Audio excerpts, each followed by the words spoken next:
The 2021 F1 season, it's what you call a modern classic. I don't really think I need to recap what happened in 2021. It's really fresh in most people's minds. I mean, come on, it literally was only 3 years ago. I mean, I guess unless you started watching in 2022, then it was one of those seasons where every race was great, probably apart from Portugal, Monaco, both of the Austrian races. Oh yeah, the Belgian Grand Prix as well. The Belgian Grand Prix was a disaster, if you remember that. I remember staying up from like 9 p.m. to 12 a.m. just for it to be cancelled. So yeah, that kind of sucked. George Russell got a podium at least. Remember Mazepin's fastest lap? Yes, it did end with a controversy, one of the biggest controversies in F1, but don't all the great seasons end in controversy? Like, think back to 2008, maybe 2007 with the Spygate stuff. 2010, Alonso can't overtake Petrov, so they introduced DRS. 2016, Hamilton going slowly on purpose to try and win the championship. Even 2014 with Rosberg's mechanical issues in the final race of the season. Yeah,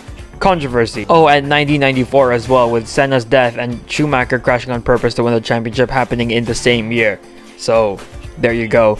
But that doesn't matter. We're not here to talk about the real season. We're here to talk about the F1 game. The significance of F1 2021 was that it was the last ever F1 game to be produced by Codemasters. You might think EA made it because the EA logo's on the box cover, but no, Codemasters produced it and EA just published it because EA only bought Codemasters in December, so it would have been impossible for them to test, code, whatever, and release the game in the span of what, 7-8 months? So today we're going to be revisiting F1 2021 3 years later.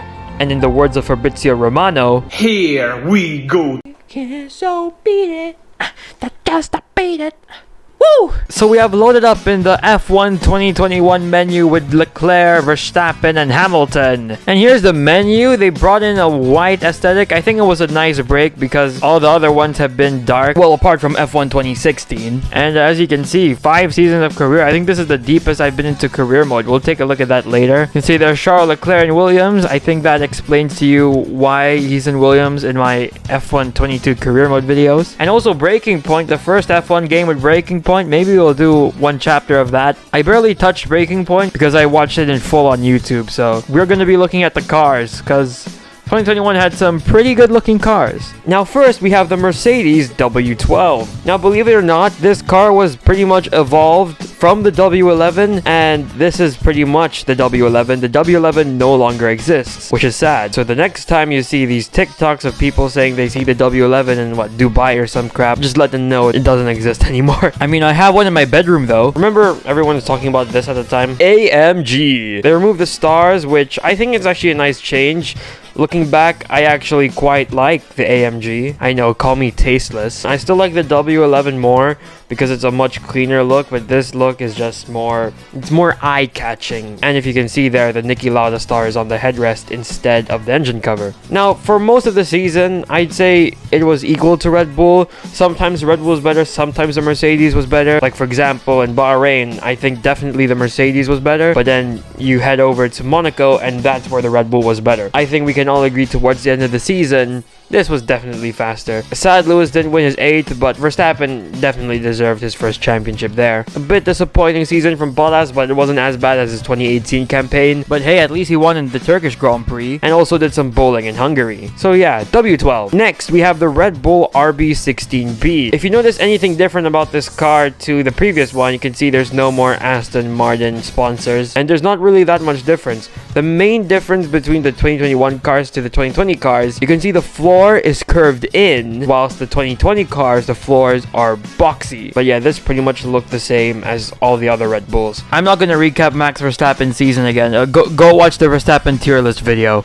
Next, the MCL 35M, Daniel Ricciardo's first ever McLaren F1 car. It's the same livery as last year. There's not that much to talk about in terms of the livery. Well, the Gulf one was pretty nice. Not really a big fan of it as an F1 livery, but as a nod to motorsport heritage, it's lovely. And this was McLaren returning to Mercedes engines after what, 9 years? No, 2014, so that's 7 years. My math is a bit. Also notice some Mercedes elements to this car. If we look at the nose, that's very Mercedes-esque. And if we look at the air intake, That is super Mercedes-esque, even those camera pods there. Daniel Ricciardo winning in Monza, and that was actually the only 1-2 of the season, if you remember. Lando Norris at Sochi, well, that would be a sign of things to come for him when he's leading a race, I guess. Pretty good year. It was a very good year for McLaren. They won a race for the first time since 2012, for crying out loud. Anyways, MCL 35M. Next, we have the AMR 21. Long gone was Racing Point, and the beginning of Aston Martin dominance, which is what I thought at the time as a delusional Sebastian Vettel fan. Now, I know BWT originally wasn't going to sponsor Aston Martin, but they came in at like the very last minute. So it went from lime green to pink, which I actually quite like the pink. That's a bit unpopular opinion, but I like the pink. Sebastian Vettel came off of a pretty terrible 2020, to say the very least. And I think he was pretty decent in 2021. He wasn't that bad, but I think Stroll was just a more consistent driver. I know, Stroll being consistent, not consistently bad. He was bringing in points more consistently than Sebastian Vettel. It's just that Seb would bring in the bigger points. This car got 2 podiums, well, actually 1, because Seb got disqualified in Hungary. I think he was just pushing way too much behind Ocon. He almost had a successful undercut, but I think it was a 3-second stop from Aston Martin.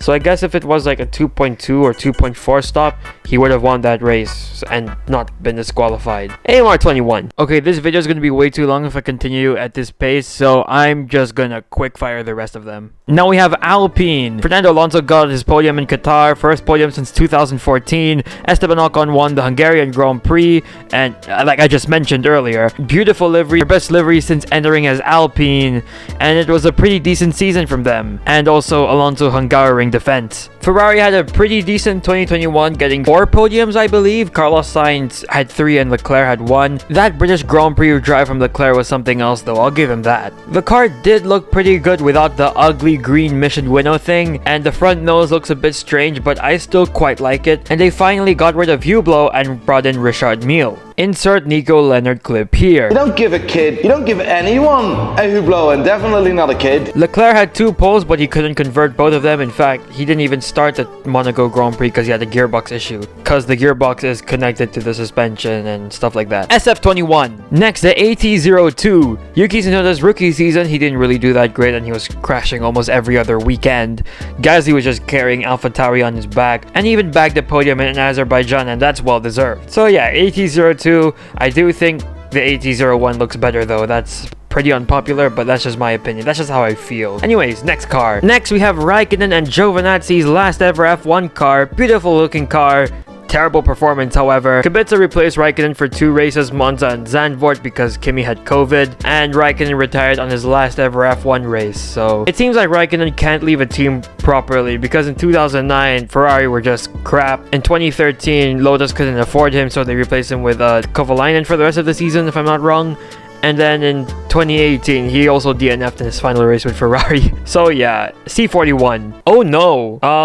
White Putin intensifies. If you want to know how bad this car was, even the 2019 Williams scored a point. Well, I actually quite like the livery, I can't lie. But well, at least the egg is gone. I mean, I would have liked to see him in Singapore in 2022, but even Ray Charles can tell you that Magnussen is the better driver. Anyways, VF21, Mick Schumacher wasn't that good either as well, so yeah. Oh dear god. Astaghfirullah, what on earth is that thing? I'm just gonna skip this, but Williams had a pretty good season, and also soundtrack of this game was magnificent. Anyways, now that we're done looking at the cars, I guess let's just judge the handling like we've done in all these videos. We're going to be using the worst car of that year, obviously equal performance. If I put on realistic performance, this would just be spinning all over the place. I know this is the last F1 game with Sochi, but it's also the first F1 game in Portugal, and I want to do a standalone video on Sochi, so yeah. Now I actually remember this game's handling being pretty good, so we'll just wait and see. Obviously, these cars are a lot more understeery. That is pretty much how it was. The transition from 2021 to 2020 to 2021, sorry. Whoa, you're not doing so good right now. And another thing this game had was the curbs being super aggressive, but I think that's a good thing, because pretty much in all the other F1 games, the curbs were flat, as I missed the braking point again. One on the left, one on the right, one on the front and on the back, and one behind. This was the first F1 game where I was a full-time wheel and PC player, because If you remember my old videos I was doing on F1 2012, it was on a really crappy laptop, and also because my PS4 broke. And it was also my first time using a wheel on the modern F1 games, because I remember on like F1 2013 and F1 2014 I was using a DFGT, a Driving Force GT from Logitech. You smell like cotton candy, you smell like popcorn, you need ideas for some fragrances, I got some.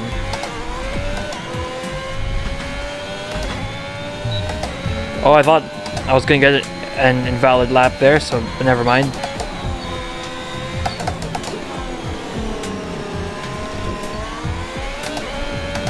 Pretty good exit. Okay, 3/10. Damn, alright. I want you on the floor, cheek to cheek. It's heading to you before you take your eyes on me now.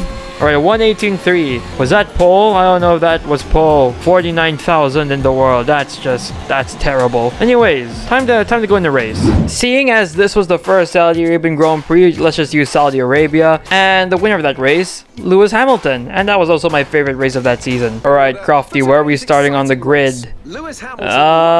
Pole. Like real life, except that Bottas isn't on the front row. I just remembered this was the last F1 game with Jeff, so we have to use Jeff midway. Okay, another terrible start. That's fine. We're gonna get a battle now. Probably should have shifted down, but whatever. Anyways, now let's use Jeff. P3, you are currently in P3. Verstappen ahead, Gasly behind. Pit strategy complete. See these tyres through to the end now. 5 laps till the end. Man, I miss that glorious man. Mark Priestley isn't bad, but Jeff was just him. If we want to do some Verstappen tactics on Verstappen, that'll be pretty funny. Alright, thank you for Perez for holding him up. Man, the flow of this track is insane. I think it's actually more enjoyable in this game than the newer games. As, let's just do a kamikaze real quick. Yes, sir. Never mind, I'll back out of that. Thank you, Perez. No DRS just yet. It is indeed lap 1. You can see his light is flashing. So he did run out of battery there. Oh, come on, mate. I'll make contact. No, Perez. What are you doing, man? Terrible defending from you. I remember track limits being really weird on this track when it first launched. I don't know if they fixed it, but I don't expect them to. Anyways, we got a good run on Perez. Ignore the blatant track limits we had just now. I'm not a particularly good driver, so I think you might have picked up on that. As he swooped around the outside of Perez. Thanks, Jeff. Never mind, he got back at me. Okay. Contact, but whatever, we ball. I love saying we ball. Anyways, next up is Verstappen. Please don't brake test me on the straight, Max. Man, the grip of this game, pairing with the track, just feels magnificent. As we are 3/10 off the fastest lap. Oh, damn it. Yeah, track limits was especially weird in that corner. I remember on time trial I cut that corner and I did not get a invalid for that for some reason. The first DRS zone, I think they removed this in 2022, probably because it was too dangerous. I do remember Carlos Sainz going off on that section, but I highly doubt that was because of DRS. In fact, I think it was before the DRS zone. Ah yes, and who can forget the DRS battle we had between Hamilton and Verstappen, and Leclerc and Verstappen the following year as well. As you can see, the optimal line throughout this track is just hugging the wall. Anyways. No, don't brake test me, Max! Oh, okay, that was interesting. Felt like he moved at the last second there, but this makes it more fun. As you get the fastest lap, nice. Gap to teammate behind is 2.1 seconds. Can we do what Verstappen did? Alright, we're gonna keep it clean this time. I did that as a joke. I'm not actually a dirty driver.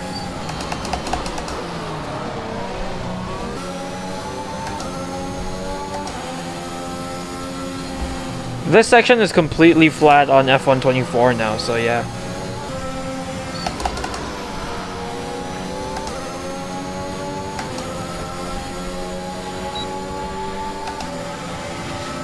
Alright, will you move again? Oh, he kind of does, but I'm able to react to that, and we get into the lead. Unless he gets me here, I think I left too much room. We'll get the better exit though, and we get DRS too. That's nice. This is your final lap. Oh, why did I change the camera? Bottas fastest lap. Okay. Ocon actually had a purple sector 1. Or I'm gonna just save all my battery for the final stretch. We have to use a flashback, I guess.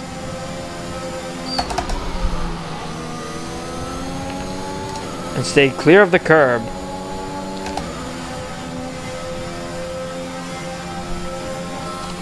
Alright, I'm gonna just hug this line so that he doesn't overtake me on the inside, although the outside you'll get a good exit. Ah, yes. And we're gonna win! And Leclerc goes into P5. Visca El Barça. I don't know why I said that. Hey! Purple helmet too. And yup, podium animation is the same. I don't even think the podium is correct. This is how the podium looked like in real life. Well, I guess we should do a chapter of Breaking Point. He kind of looks like Brian Windhorse. Hey, it's Will! Oh yeah, when I first saw a screenshot of this, I thought Ocon looked a lot like late 2000s Michael Jackson. Yeah, that looks a lot like Michael Jackson to 2000s. Where's Jimmy Broadbent? There you go. Brian's calling me. Oh, his name is actually Brian? I say it looks like Brian Windhorse. Well, that's funny coincidence. Anyways, let's go to the race. Alright, we have to catch Casper, man. 7 seconds. So we have to do it in 5 laps. That should be doable. Alright, a bit of a battle happening now. Let me just send one real quick. Thank you very much. I did a Ricardo-esque overtake on Kevin Magnussen. That's nice. He has DRS too, but we're really close to him, so that's a bit ineffective. We overtake. Which is unrealistic, but because I'm in a Williams, but sure. Now we have Devin Butler ahead. Maybe we overtake him at the chicane.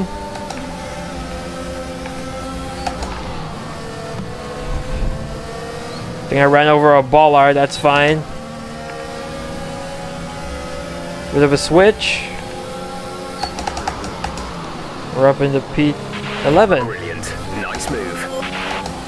What do you mean by catch him? Like within DRS range? Oh, there you go. Here's the cinematic. I think they collide, right? If I remember correctly. Well, the off-board engine sounds amazing. I'll tell you that. Sounds better than the actual game. Here we go. They collide. 3 wide. That's interesting. Oh, no. Alright. Wait, 3 wide in Australia is crazy. I think you can only do that on like the main straight, if you remember 2017, but not there. Okay. I